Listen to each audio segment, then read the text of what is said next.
Be Honest with Dr. Yana. Join me for honest conversations with experts, get practical advice that will help you to better navigate your relationships and empower you to create meaningful and lasting connections. Fridays on United Public Radio Network 107.7 FM. Well, good morning, ladies and gentlemen. It's morning for me and afternoon for Dr. Sam Vaknin. You are with us on Be Honest with Dr. Yana on United Public Radio Network 107.7 FM. And it is Friday, and we have such a fantastic guest with us today. Dr. Vaknin is author of Malignant Self-Love, and there are so many credentials to him, so I'll just allow him to introduce himself. Dr. Vaknin, welcome. Thank you for having me. I will not take too much time to introduce myself. I'm the author of Malignant Self-Love, Narcissism Revisited. It was the first book ever written about narcissistic abuse. I also popularized this term in the 90s, in the early 90s. I'm a visiting professor, a former visiting professor of psychology, and currently a professor of psychology and business management in Ciaps. So let us move to the topic of the day. And please call me Sam. It will be a better use of the time. All right, Sam, or Dr. Sam. All Sam, right, no need for doctor. Sam. Yeah. Well, fantastic. Thank you. Well, Thank you. today we would like to talk about narcissism and how to survive it. Well, we know that narcissism is a psychological term, as most of us have heard it, that refers to personality trait. I was going to say threat, which can be a personality threat, or a disorder characterized by a heightened sense of self-importance, a constant need for admiration and attention, and lack of empathy for others. And people with narcissistic tendencies often exhibit a grandiose sense of their own abilities and achievements, coupled with a belief that they are entitled to a special treatment and recognition. Now, nowadays, we use this term all the time in our everyday life. What we do is label people being narcissists immediately when they disagree with us, when they wrong us, or when they just say some unpleasant things that we don't like. But what is narcissism in reality, and how we can deal with us to protect ourselves from actually this malignant disorder? Dr. Vaknin, what is narcissism? I know that we have beaten this topic to death over the past decade, right, in the media, but not many of us know what it is exactly, what do we eat with, and how do we protect ourselves? So let's start on this topic. Well, first of all, we should distinguish between narcissism as a clinical entity, as a diagnosis, and you have read some of the criteria needed in order to diagnose narcissistic personality disorder in people. Very few people have narcissistic personality disorder. It is estimated that around 1% of the population. However, many more people, probably another 5% of the population at least, they have something called narcissistic style. Narcissistic style is like narcissism light. It's self-centeredness, a lack of empathy, exploitativeness, and so on and so forth, but which do not reach a clinical level. So these are subclinical narcissists. And because so many people are narcissistic, we tend to label everyone a narcissist. And this distinction is very important between narcissist and narcissistic. Narcissistic is a style, personality style. Narcissism, pathological narcissism, is a severe mental illness, one of the most severe known. And so there's a huge difference between the two. Second thing, we should distinguish between narcissism as a clinical construct, as a concept in psychiatry, and narcissism as an organizing principle of society, a way for us to make sense of life and of various actors in our immediate and not and distant environment. So we can make sense of politics, we can make sense of show business, of entertainment, using the principles of narcissism. Narcissism helps us to organize life, to make sense of life, to imbue our own life with meaning. So it's a philosophy, or even I would say an ideology. And again, we must make a clear distinction between narcissism as a mental illness and the narcissism of collectives or societies or cultures or civilizations or groups of people. So these distinctions are very relevant. Now, narcissism can be defined in one of three ways, four ways actually. We can adopt a list of diagnostic criteria from the Diagnostic and Statistical Manual. There are 9 criteria, and if you meet 5 of them, you can be diagnosed with narcissistic personality disorder. That's one way. It's an antiquated way, not very recommended. The second approach you can find in the 5th edition of the DSM, Diagnostic and Statistical Manual, and it is known as the alternative model. It's a descriptive model of narcissism, how narcissists cannot do intimacy, how they have problems with other people, how they are antagonistic, how they don't really care about you, etc., etc. It's a descriptive literary model. That's a second approach. The third approach is actually the approach of the majority of humanity, and that is to deny that there is such a thing as pathological narcissism. In a book known as the ICD, the International Classification of Diseases, which is a diagnostic manual of all of humanity except the United States, some parts of Canada, some parts of the UK. The rest of the world, they use the ICD. And in the ICD, there is no narcissistic personality disorder. There isn't. There is simply a list of traits, for example, dissociality and so on. And if you have some of these traits, you could be described as a narcissist, but it's not a mental health diagnosis in the ICD. So actually, the majority of the world don't accept, do not agree that there is narcissistic personality disorder or pathological narcissism. Why is it so? Because there is a huge debate whether some things we call mental illness are actually not mental illness at all. Consider, for example, psychopathy.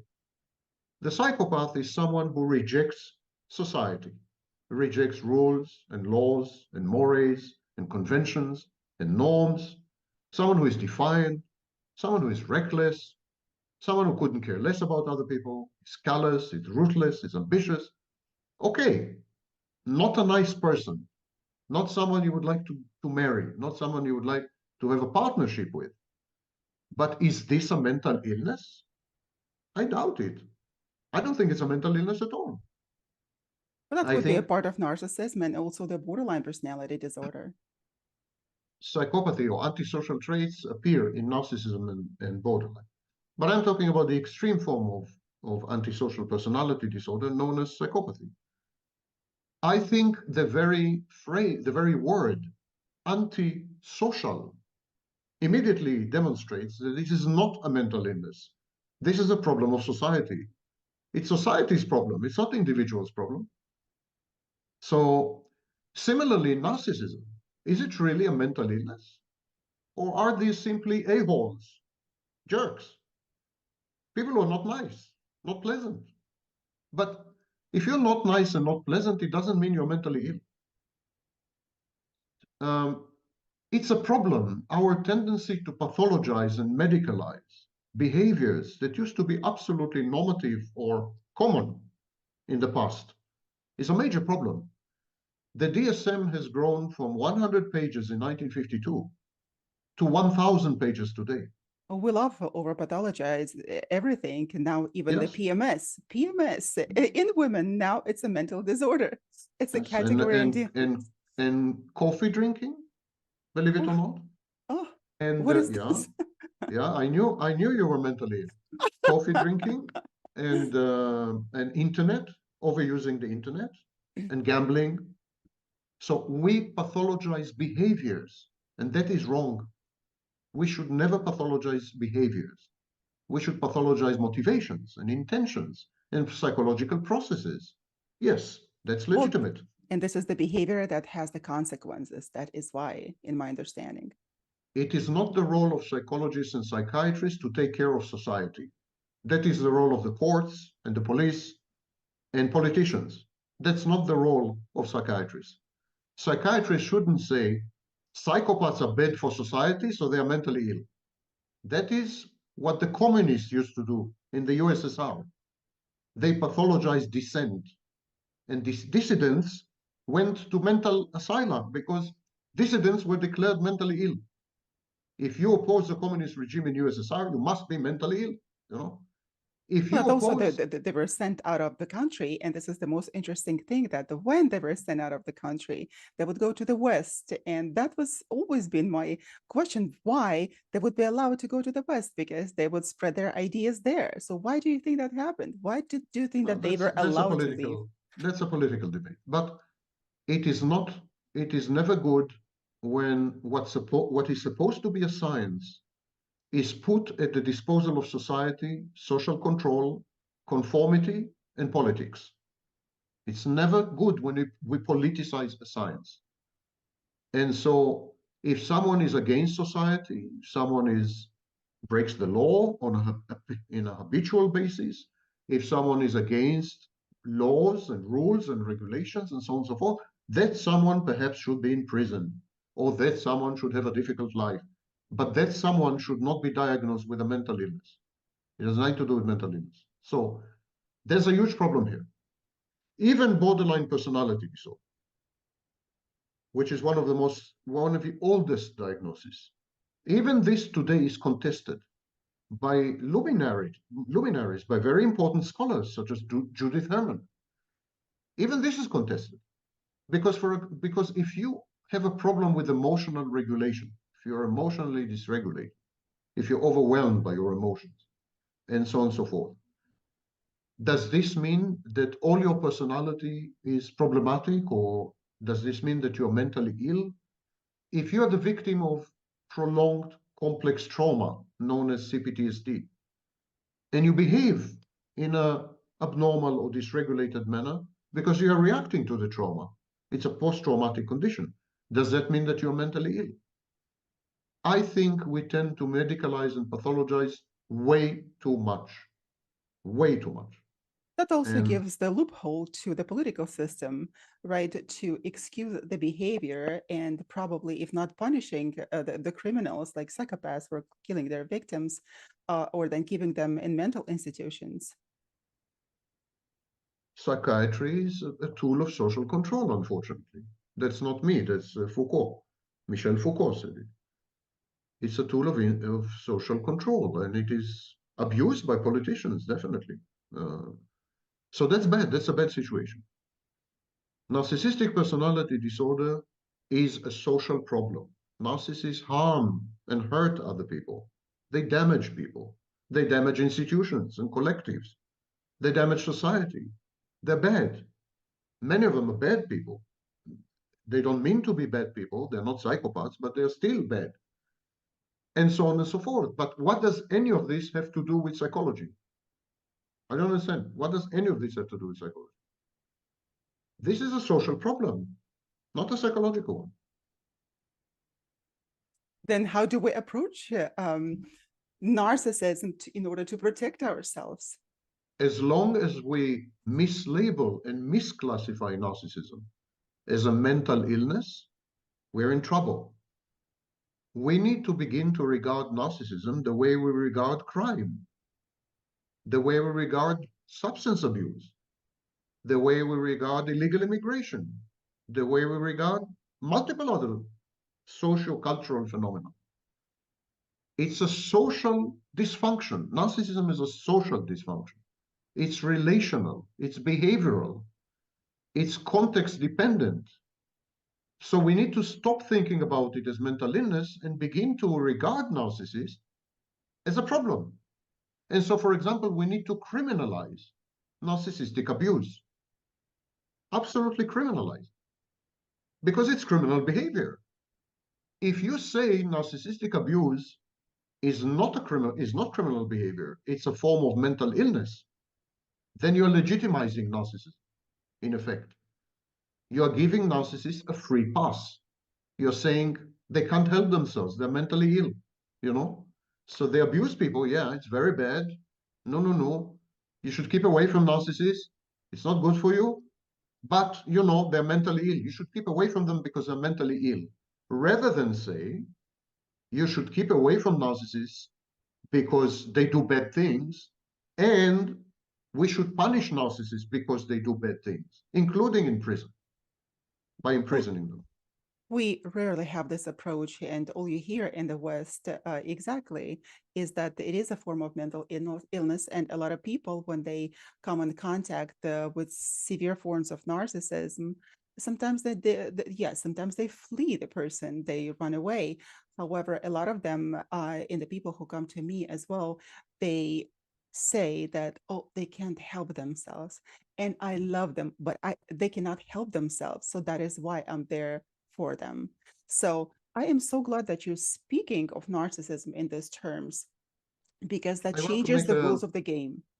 with your permission, a very important distinction, which confuses people. This problem confuses people.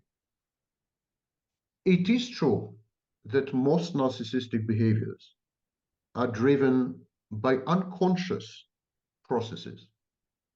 It is true that the narcissist is not aware of his or her true motivations.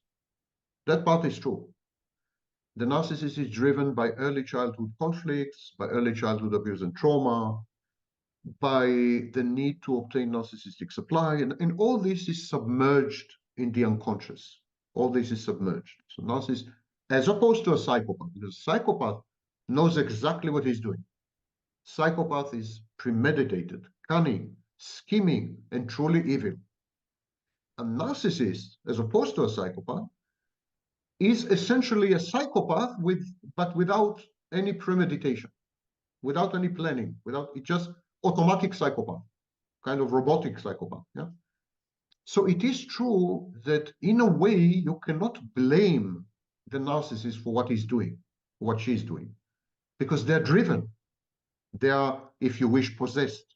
They are not in full control and with zero awareness of what makes them tick, what is driving them. However, it is not true that they cannot control their behaviors. That's a myth. So these are two separate issues, two distinct issues. You could be not aware of why you are behaving the way that you are behaving and still be able to control your behavior. Even if you don't know why you are behaving in a certain way, you could still choose to not behave that way.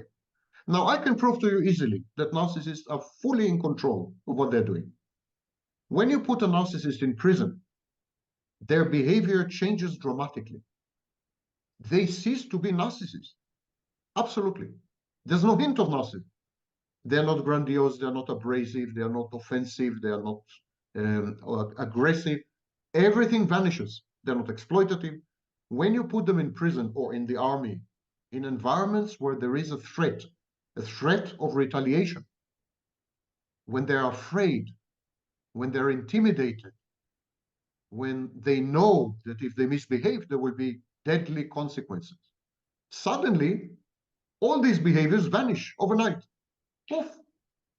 All of them, not one of them, all of them. So it means the narcissist is in full control. Full control. They know exactly what they're doing. They don't know why they're doing it. I agree. Well, But they nevertheless, know they what. do. They do know the But consequences of their behavior. yes, they know what they're doing, they know the consequences, and simply don't care. They simply don't care. It's as simple as that. And when they do care, they modify their behavior. Now, do you think that the narcissists are really capable of love? Now, you said that they can care for somebody, and probably in their own way they do. They're capable of loving someone, a partner, a spouse. So how do their love differ from the love of other people? No, narcissists are incapable of any positive emotion, especially love. But they are capable of cathexis.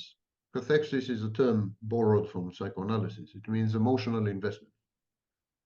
So narcissists are able to cathect. They're able to emotionally invest in another person because that other person caters to their needs. That other person is useful to them in some way. That other person gives them sex or services or a sense of safety, object constancy, or supply, narcissistic supply, sadistic supply. So as long as a narcissist is getting something out of someone, as long as the narcissist can take something from someone, they would be emotionally invested in that someone. The same way you're emotionally invested in an expensive car or emotionally invested in your new laptop or your new smartphone. You're very attached to your smartphone. If I were to take away your smartphone from you, you'd be devastated. Or the same way we're invested, for example, in pets. Most of us, not everyone, but most of us are invested in pets. But I think it's closer to the smartphone allegory. Smartphone is extremely useful.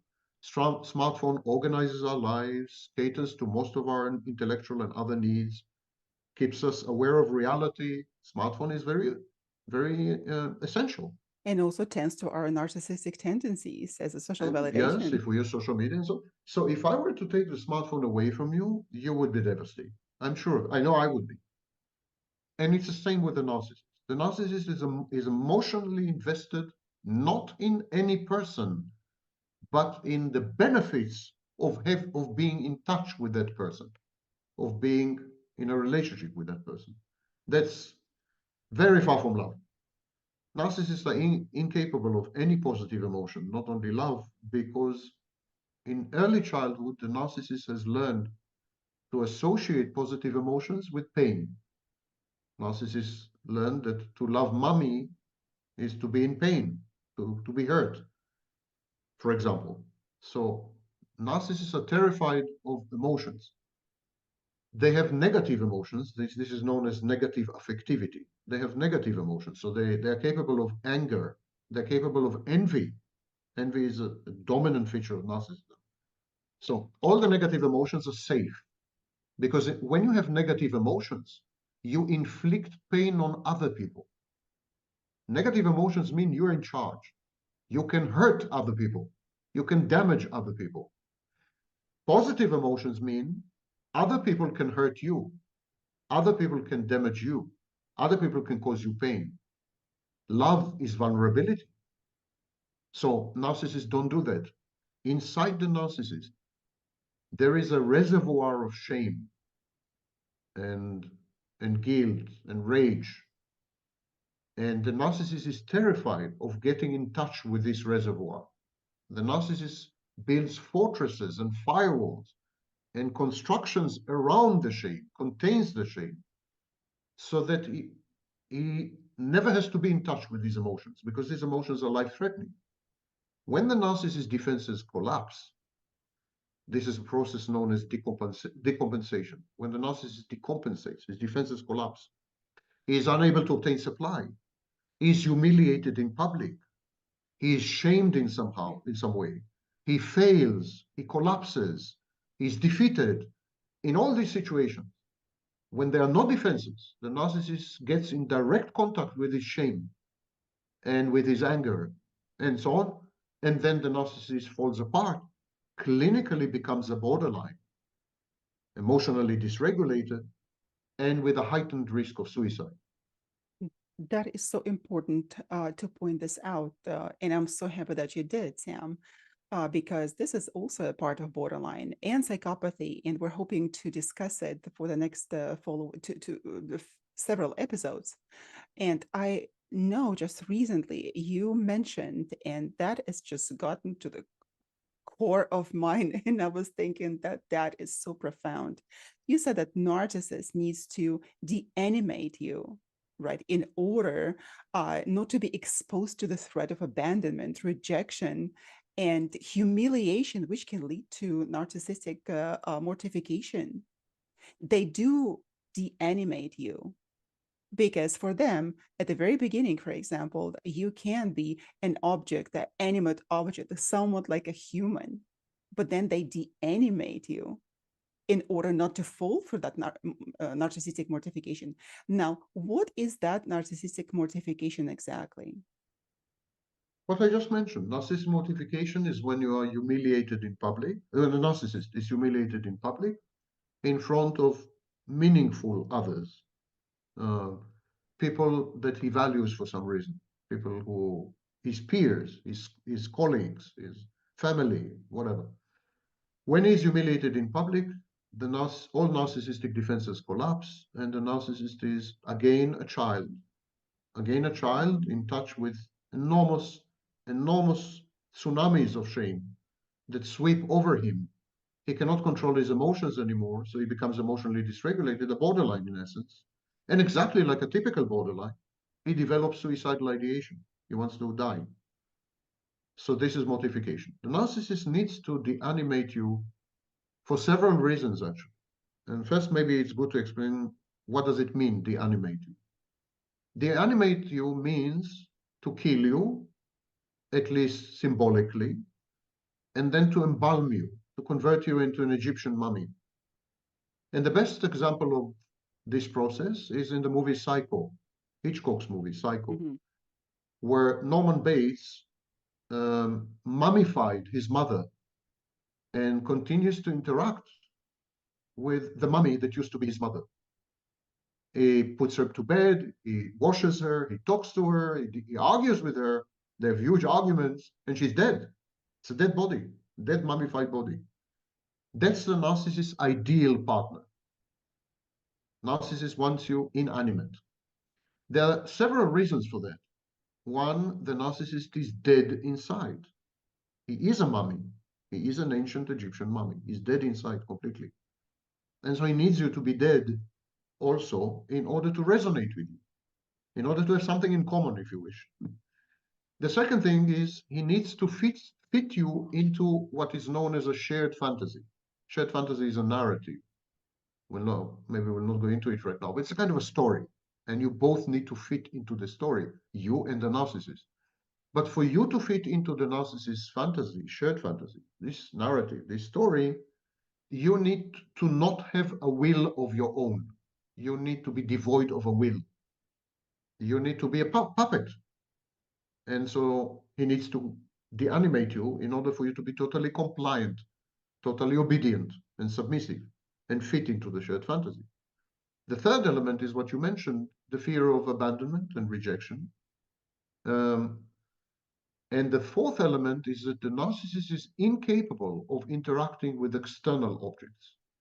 He does not recognize the externality and separateness of other people.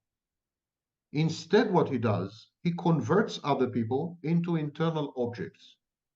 He converts, for example, his intimate partner into an avatar or a snapshot or what is known as an introject, and then continues to interact with this representation of the intimate partner in his mind. So his entire interactions are interiorized. Everything happens inside his mind.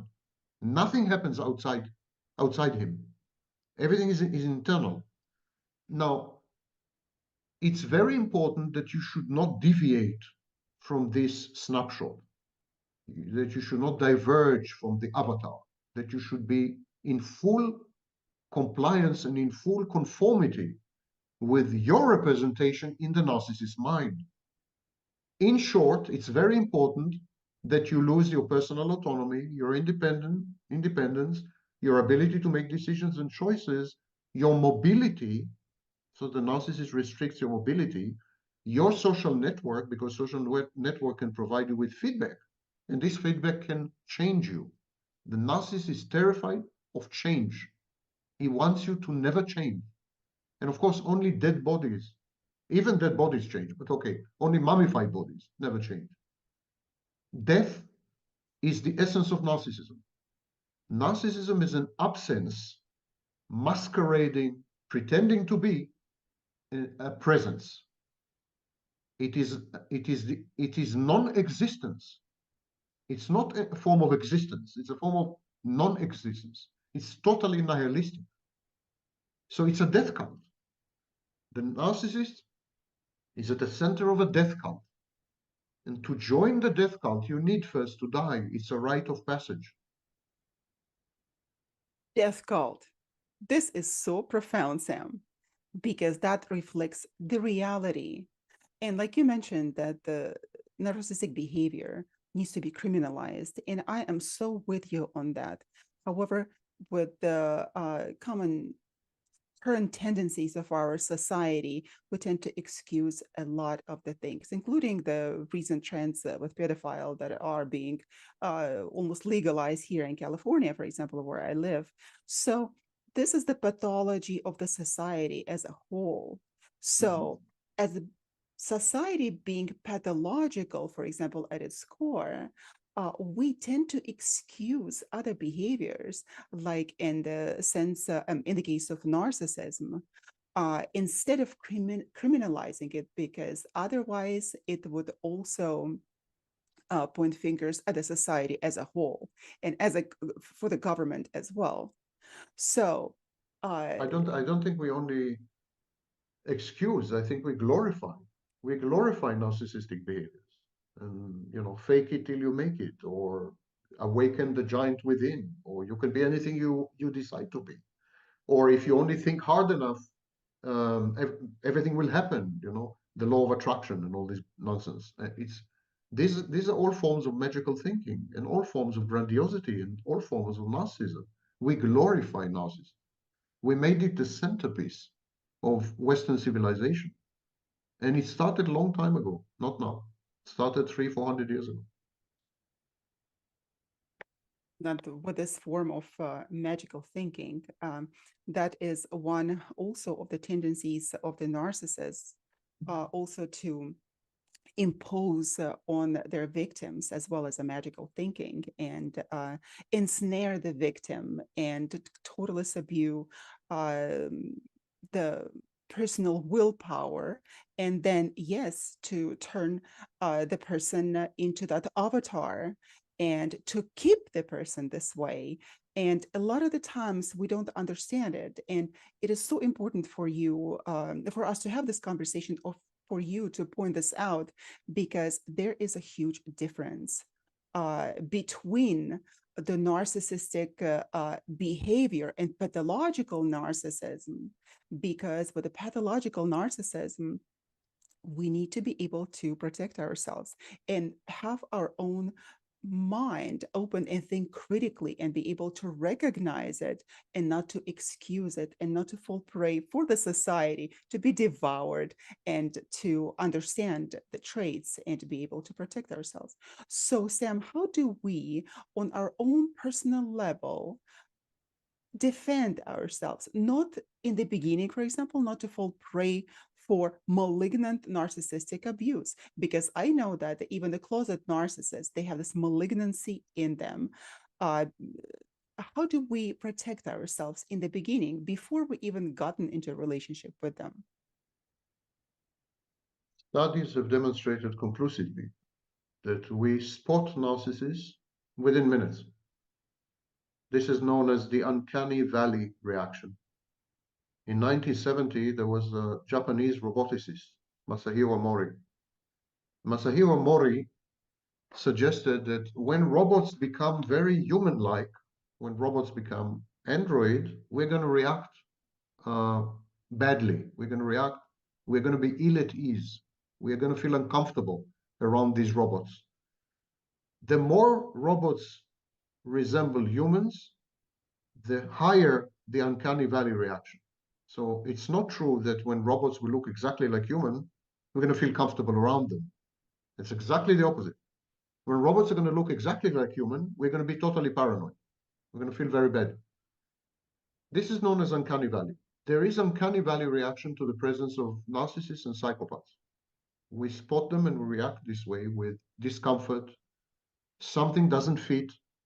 There's there's a false note, something is off key.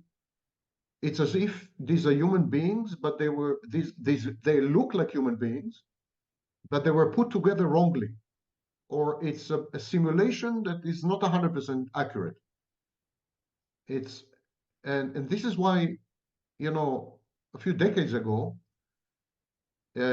we didn't use the term psychopath, narcissist, and so on. We used the term as if personalities, as if personality. They look fake. They look, yeah, it's a great simulation of a person, of a human being, but it's not. It's not a human being. Something is missing. Something is wrong. And of course, many things are missing. The narcissist doesn't have empathy. He doesn't have positive emotions. He's incapable of recognizing people as external objects or separate objects. I mean, in many respects, the narcissist is not fully human. I'm sorry to say, it's politically incorrect to say this, but he's not fully human. It's I a love being half-baked human. politically incorrect because that reveals the truth. Yes, it's a half-baked human. It's a human in process, and the process failed. So we feel that. We feel that within minutes, but we deny it. We deny it to ourselves because, for example, we are lonely. And we say, hey, he's a bit weird, but, you know, he's funny. He's weird, but he's funny. So I'm going to try. So people date narcissists and they date psychopaths, and they go on dating them, even though they have felt uncomfortable in the first 5 minutes. But they deny it and they lie to themselves because they're lonely, because they, you know, they are at an age where they feel they have to. You know, have children or be in a couple or whatever. So the first thing is, do not ignore your gut instincts and your intuition. If you feel something is wrong, it is very likely wrong. Walk away. Lesson number 2, narcissists invariably test your boundaries. They push the envelope. The first encounters with the narcissist involve constant testing. The narcissist gathers information about you, constructs a profile of you, scans your vulnerabilities and weaknesses, a process known as called empathy, and then tests you behaviorally. He pushes your boundaries, he breaches them, he breaks them, and so on. Do not let that happen. You could compromise on minor issues that have no bearing on who you are, on your identity. But if you are confronted with a demand to suspend who you are, or to behave in ways which contradict your values, for example, your beliefs, your convictions, the way you were brought up, who you consider yourself to be, self-image, self-perception, I mean, walk away. It's a bad sign. Number 3, ignore completely how the narcissist behaves with you, because that's an act. He's acting, he's manipulating. So the way he behaves with you can teach you nothing about the narcissist. Observe how the narcissist behaves with other people, with a waitress, with a cab driver, with a friend who happens to pass, with a stranger.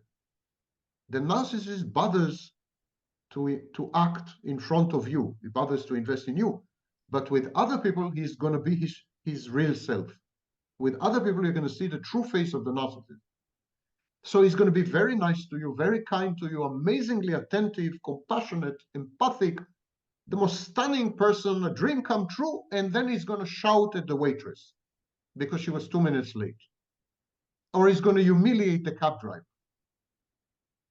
And that is his true face. So pay attention to this. Next, if there are any discrepancies in the alleged biography of the narcissist tells you about himself, if things seem to contradict each other, and the contradiction doesn't have to be factual, it could be, for example, a contradiction in terms of who the narcissist is. But if you feel that things don't fit, walk away. The biographies of healthy, normal people are congruent. They're cohesive. They're coherent. They make sense. The biography of the narcissist is largely fictitious. Not because the narcissist is a liar, but because he lives in fantasy. He has a strong fantasy defense. So they're largely fictitious and very impossible, improbable. If it's too good to be true, or too bad to be true, or the parts don't fit, walk away. You notice that I'm saying walk away. Don't bother. Don't try to make sense of things. Don't invest any work or effort or thinking, or just walk away.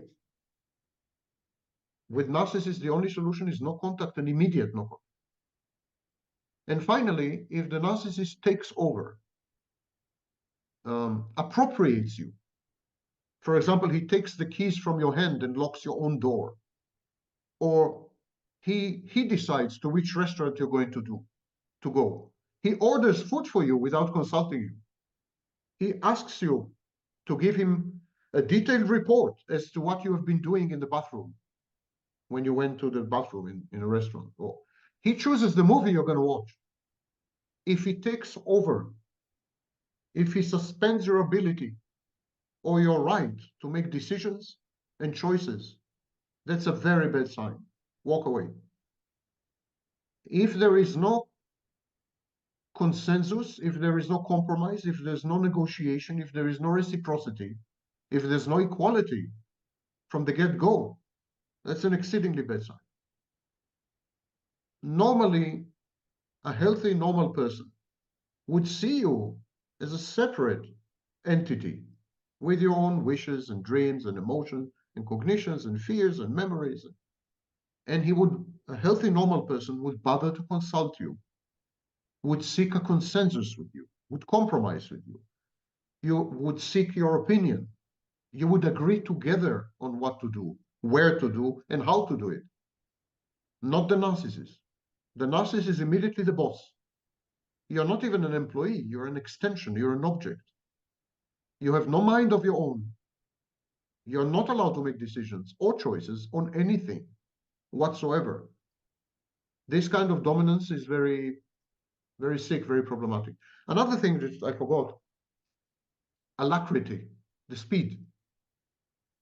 The narcissist would offer you marriage on a second date if he is very slow.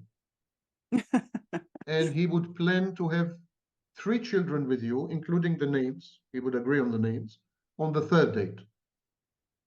The speed, there's something wrong about the speed. Alacrity is called. Is if the narcissist is fast forward, is like, speed 16 rather than 1.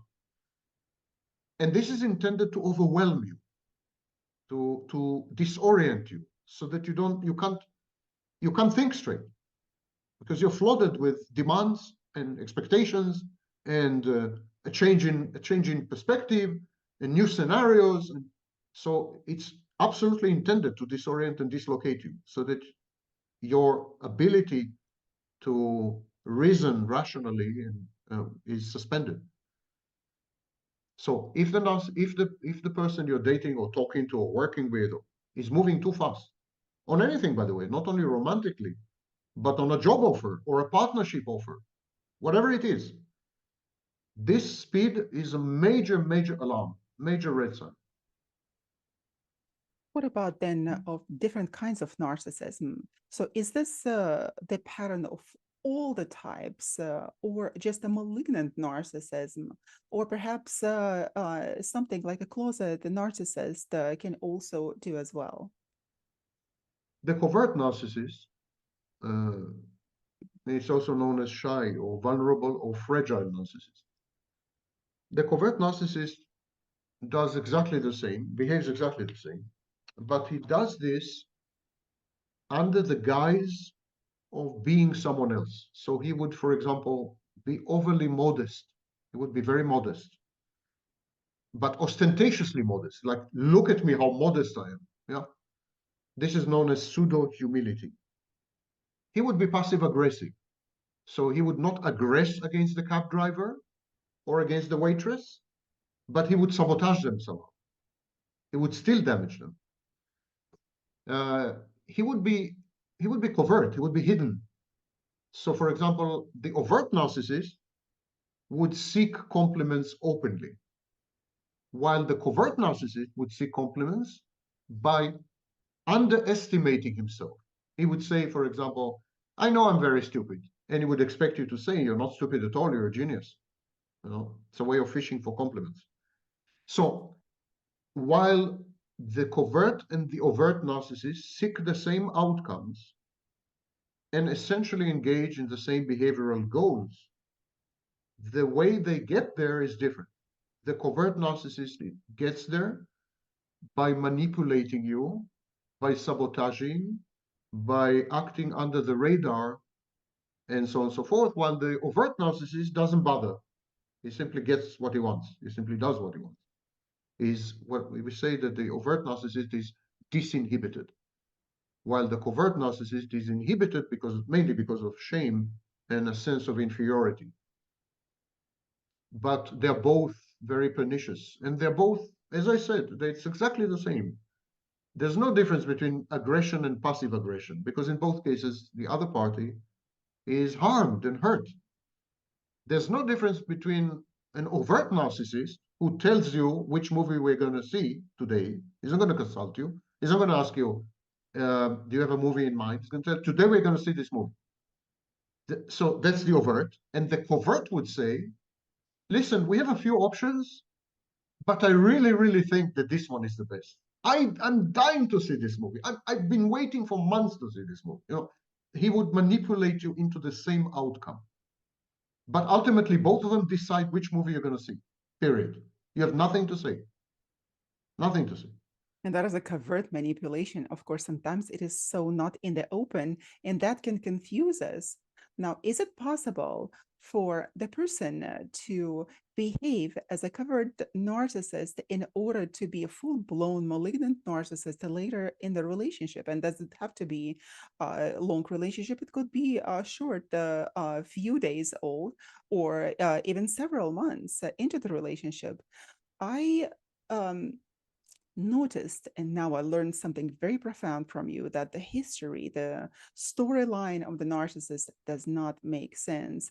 And because I have come in contact, and for me, that was a huge revelation that the narcissist can possibly turn from a very innocent lamb into the malignant wolf. And by the way, I love wolves as animals because they can be sometimes more noble than humans. But at the beginning, with a covert narcissist, we may not even notice their behavior. The red flags may not be out there in the air. We can confuse the modest behavior, the shyness for the niceness of the person. And later, when we are already ensnared into the trap of the narcissist, then the narcissist would open up and show their real face. Because even, and I don't want people to get confused even about the age, because the narcissism continues into the older age. And I have seen older people behaving in such malignant ways that you would not even expect them to be. Because a lot of the times when people tell me that, how can you talk like that about older people? Oh yes, that's exactly the same way as the Nazis that were caught, that were not caught, that fled Germany and settled somewhere in South America. And later on in their 70s and their 80s, that they were brought to trial. And somehow the whole world had to feel very compassionate for them because they were old and could not move their limbs. For example, they were sitting in a wheelchair. And somehow we had to be compassionate as humanity. But nevertheless, those crimes should not be forgotten or forgiven, because even the older people that behaved malignantly their entire life in damaging human lives, they can continue to be as such later in their lives. And if I came across one gentleman, he was 78 years old. And at the beginning, he was a nice, just a fluffy bunny. And you would never recognize any signs of malignant narcissism. And only later, in a few months, I realized that the person was a profound narcissist. Malignancy was pouring out of that person. And the poison that was spreading around him on all of the human beings was so dark and profound that I walked away. It is absolutely impossible to deal with this kind of a behavior. So I think it is very important to recognize that that malignancy, that nasty behavior does not go away. It is always there. And like you said, first 5 minutes, regardless whether you know you see it overtly or not, there's going to be something in you inside as a normal human being. And of course, the normalcy is such a vast concept, but you will know. So I'm so glad that you mentioned this 5 minutes, exactly the 5 minute rule, right? 5 minute rule. That's exactly it First of is. all, uncanny valley reactions have been documented with overt narcissists and with covert narcissists. So we react badly. We react with discomfort. We feel ill at ease with coverts as well as with overts. So this alarm mechanism, this intuition, this gut instinct is our friend, and it is helpful with coverts and with overts.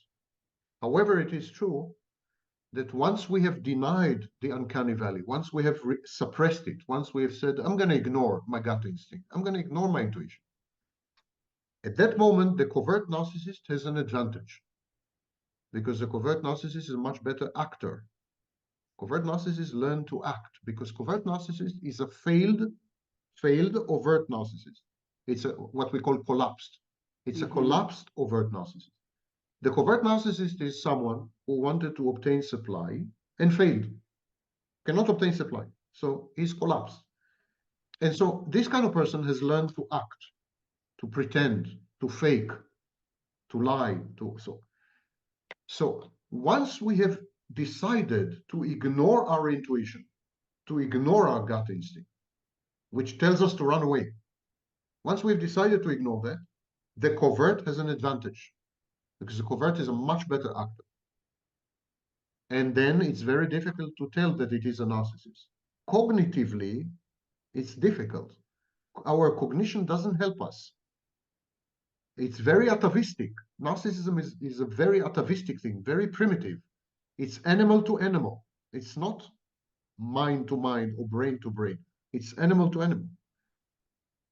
There is no type constancy. In other words, a covert can become overt, and overt can become covert. Somatic can become cerebral, cerebral can become somatic. There's no type constancy. It's a myth. It's not true that the narcissist is one and the same all his life. It's absolutely not true.